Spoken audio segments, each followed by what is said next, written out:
L'anti-panafricanisme des oppositions africaines soumises au néocolonialisme français est pitoyable. Certains opposants africains, finalement très incertains, qui espèrent encore gouverner leur pays grâce au néocolonialisme français et à l'impérialisme occidental, se sentent désormais obligés de passer à l'offensive dans les réseaux sociaux contre la Russie, contre le Mali, le Burkina Faso et le Niger, qui se sont engagés dans la voie du panafricanisme révolutionnaire, procédant à une révolution progressiste populaire. C'est une manière pour ces opposants en perdition de montrer patte blanche face à l'ordre politique occidental, dans l'espoir désespéré d'une cooptation de dernière minute. On lit désormais, par exemple, des charges haineuses venues des colonnes de l'opposition réformiste camerounaise contre les leaders Goïta, Traoré et Tiani, au motif que leur panafricanisme ne serait pas conforme à la modernité politique dictée par le maître colonial, néocolonial et impérialiste occidental, auquel on veut toujours plaire pour être élu par lui.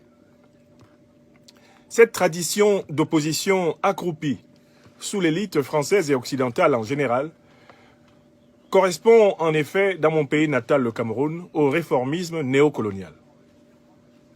On espère gouverner le Cameroun en passant pour un meilleur élève de la France, que Paul Biya, qui s'autoproclama comme tel à la fin des années 80 en pleine interview télévisée.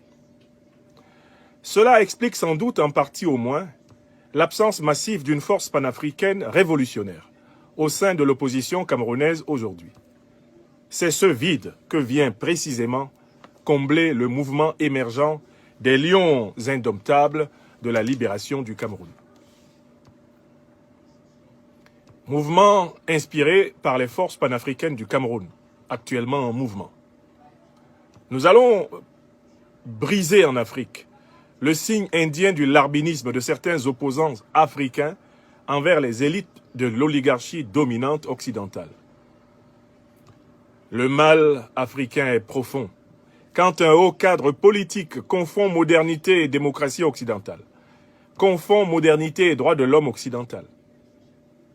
La notion même de modernité, qui signifie la rupture avec l'ancien, le commencement nouveau, la recréation, n'a jamais suffi à l'Occident pour mettre fin à ces 12 monarchies survivantes de Belgique, d'Espagne, de Suède, du Danemark, du Luxembourg, de Monaco, de Norvège, des Pays-Bas, d'Angleterre,